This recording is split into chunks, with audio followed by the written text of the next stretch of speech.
Well, they are grim facts. It's estimated that nearly 1.5 million Americans were diagnosed with cancer last year, and more than 500,000 people died from different forms of the disease. A local doctor says those numbers prove we need to be willing to try new and alternative treatments to meet this crisis head on. And as our Kathleen O'Toole reports, he's doing just that. It's the kind of diagnosis those of us who are healthy can only begin to try and understand. The doctor tells patients, you have terminal cancer. One reaction from some patients is to try research and find anything new, a novel treatment perhaps. And that's where a Boca Raton doctor is stepping in. Look at this place, how peaceful. It's Natalie and Bernie Weinstein's first trip to Murakami Gardens. You forget sometimes when you're working all the time, you know, the serenity of a place like this. The scenery is tranquil, and the Weinsteins have learned to enjoy everything a little bit more since Bernie's diagnosis of prostate cancer. Everything stopped in our life. At first, Bernie was in full remission. Then tests showed the cancer was back with a vengeance. Then all of a sudden, it started moving. Time sort of stopped for us, and then it wasn't so good. I've been treating him for 2 years. The Weinsteins met Dr. Mark Rosenberg of Boca Raton, board certified in emergency medicine, not oncology. Rosenberg's a research scientist who turned to cancer when it hit close to home. About 6 years ago, I diagnosed my mother with metastatic lung cancer. So I started looking at the literature to see what we can do for her, looking at the studies, and I was amazed to find that standard of care really had nothing to extend survival for metastatic lung cancer. Dr. Rosenberg's mother eventually passed, but his research went on, showing chemotherapy has what he calls, quote, a disappointing extension of survival for metastatic cancers. Yet his alternatives ran afoul of the Food and Drug Administration. When a patient is terminal in other countries, the physicians and the patients have the latitude to try experimental drugs or protocols. But we don't have that leeway here in the United States.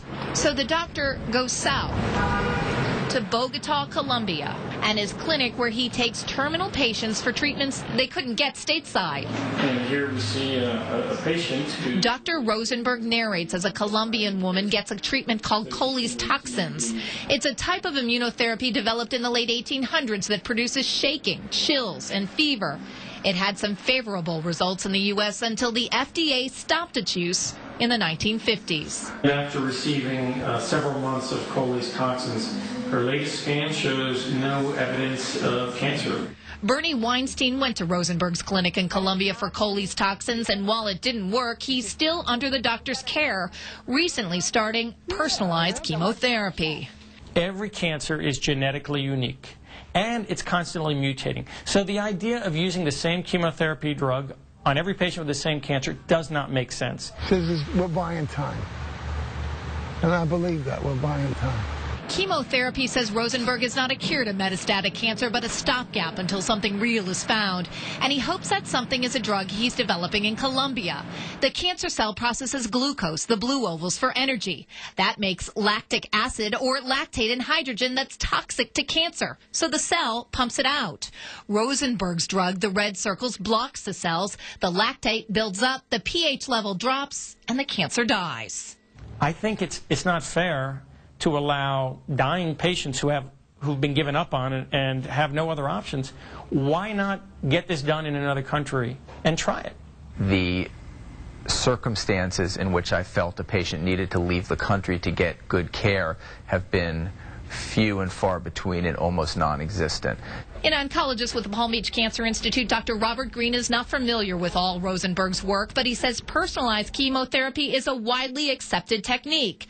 Still, Dr. Green feels care must be taken with the emotions of end-stage cancer patients. It's very difficult because you don't want to take away hope, but you also don't want to give false hope.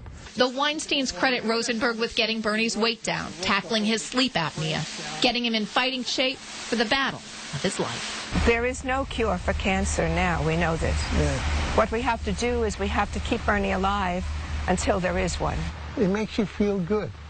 It makes you feel that there's hope at the end of the tunnel. The drug Dr. Rosenberg hopes to use to attack the cancer cells pumps is still in the developmental stage. He says he won't be able to continue to personally take care of patients much longer. He says it's too devastating emotionally. Now, to contact the doctor, go to our website, WPBF.com, and while you're there, tell us what you think by leaving a comment.